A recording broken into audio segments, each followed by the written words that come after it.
Assalamualaikum warahmatullahi wabarakatuh. Anak-anakku sekalian, ini adalah pertemuan pertama untuk pelajaran fisika.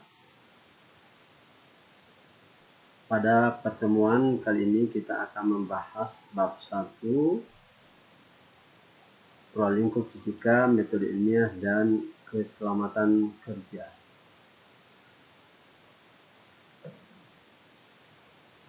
Pada bab 1 ini nanti kita akan membahas 4 topik bahasan, yaitu hakikat fisika, peranan fisika bagi kehidupan manusia, metode ilmiah, dan keselamatan kerja. Hakikat fisika terbagi atas 3 lagi: fisika sebagai ilmu, cabang-cabang fisika, dan ruang lingkup fisika. Sedangkan peranan fisika bagi kehidupan manusia di bidang kedokteran, pertanian, transportasi, industri, komunikasi, dan energi. Metode ilmiah nanti akan membahas metode ilmiah sendiri, langkah-langkah metode ilmiah, dan sikap ilmiah. Sedangkan yang keempat tentang keselamatan kerja. Kita masuk yang pertama, hakikat fisika. Ini jelas, fisika merupakan salah satu ilmu pengetahuan alam atau sains. Sains merupakan cabang pengetahuan yang berawal dari fenomena alam. Sains didefinisikan sebagai sekumpulan pengetahuan tentang objek dan fenomena alam yang diperoleh dari hasil pemikiran dan penyelidikan ilmuwan yang dilakukan dengan keterampilan bereksperimen dengan menggunakan metode ilmiah.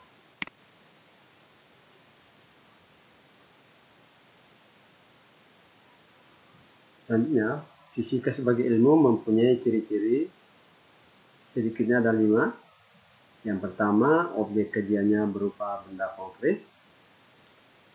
Yang kedua, dikembangkan melalui eksperimen yang sengaja. Ciri ketiga, sistematis, artinya menggunakan langkah-langkah yang urut dan bersifat baku. Ciri yang keempat, menggunakan cara berpikir logis dan konsisten. Dan ciri yang kelima, hasil kajiannya bersifat objektif, bersifat apa adanya.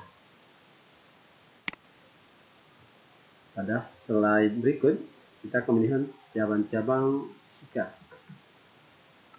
Ilmu fisika itu terbagi atas 19 macam. Ini kita paparkan diantaranya. Ada elektrostatis, ada elektrodinamika, mekanika, termodinamika, fisika inti, astronomi, fisika kedokteran atau fisika medis, dan fisika lingkungan.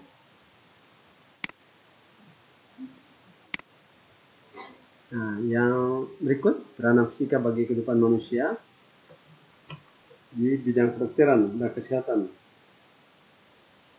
Ini di bidang kedokteran, penemuan ronsen untuk mendeteksi patah tulang,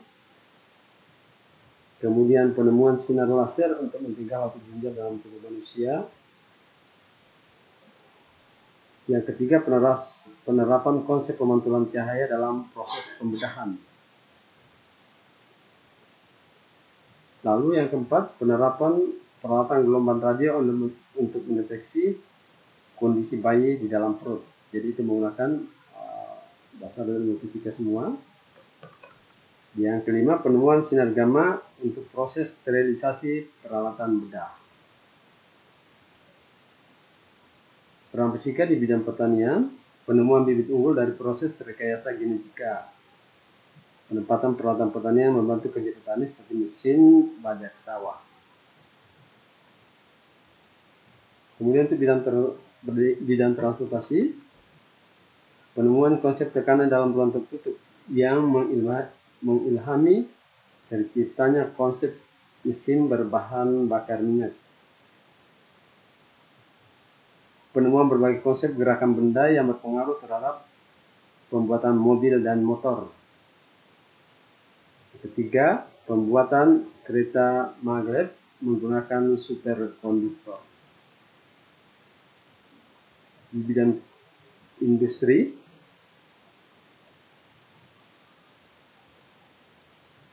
penemuan berbagai jenis mesin, baik diesel maupun bensin yang memudah proses produksi, yang biasa dikenal sebagai revolusi industri. Penemuan teknologi laser untuk supervisi benda hasil industri. Contohnya penggunaan laser untuk mendeteksi keretakan. Scanning ultrasonik untuk mendeteksi retak dalam struktur logam. Berikutnya penggunaan sonar dalam industri kelautan. Kemudian penggunaan gelombang akustik untuk mendeteksi kandungan gas atau minyak bumi. Ini dasarnya semua menggunakan ilmu fisika.